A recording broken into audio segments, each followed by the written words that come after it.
পিসটাকে ভালোভাবে ভেজে নিব এপাশ ওপাশ করে। আর এটার সাথে আমি শুধু হলুদ গুঁড়া আর লবণ দিয়ে ভাজা হচ্ছে। পেঁয়াজটি যখন হাফ কুক হয়ে যাবে তখন রসুন দিয়ে দিব।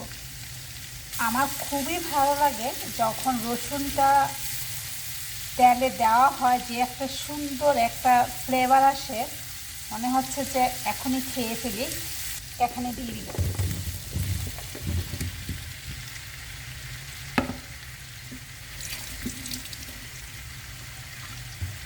ভালোভাবে ভেজে নিব।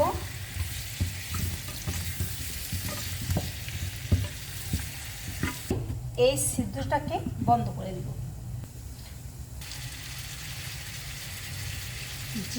ধনিয়ার গুঁড়া, জিরার গুঁড়া, কালারের জন্য শুধু একটু হলুদ দিব, মরিচ গুঁড়া। আচ্ছা, আমি হাতে বানিয়েছি, একদিন শেয়ার করবো আপনাদের সাথে। এটা হচ্ছে মাছের মশলা, মাছ তরকারি দেওয়ার জন্য। দিবেন স্বাদ মতন করে, লবণটা আমার দেওয়া হয়নি। ওকে, ভালোভাবে নেড়ে চেড়ে আবার বাফে দিয়ে দেব। মাছের মশলাটা দেওয়ার পর কী যে সুন্দর একটা অ্যারোমা আসছে, আমি আসলে বলে বুঝাতে পারবো না। মাছগুলোকে আমি দিয়ে দিব, এটার পরিমাণ মতন করে দিয়ে দিব।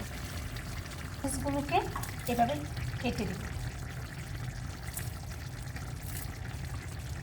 ধনিয়া পাতাটা আমি দিয়ে দিব।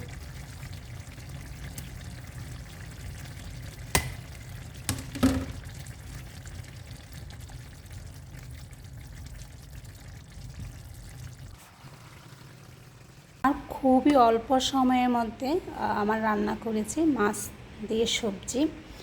আসলে কি সবজি এটা নামটা ভুলে গেছি, আমি ডেসক্রিপশন বক্সে আমি দিয়ে দিব। আর আমার এই রান্নাটা আসলে এক কথা অসাধারণ হয়েছে। আমি যেভাবে সাধারণ ঘরের মশলা দিয়ে রান্না করেছি, তো আপনারা একবার ট্রাই করে দেখবেন। আই হোপ আপনাদের অনেক হেল্প হবে।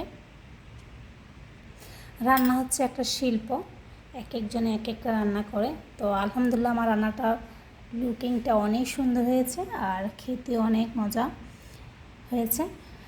ওকে, ভালো থাকবেন। Thank you.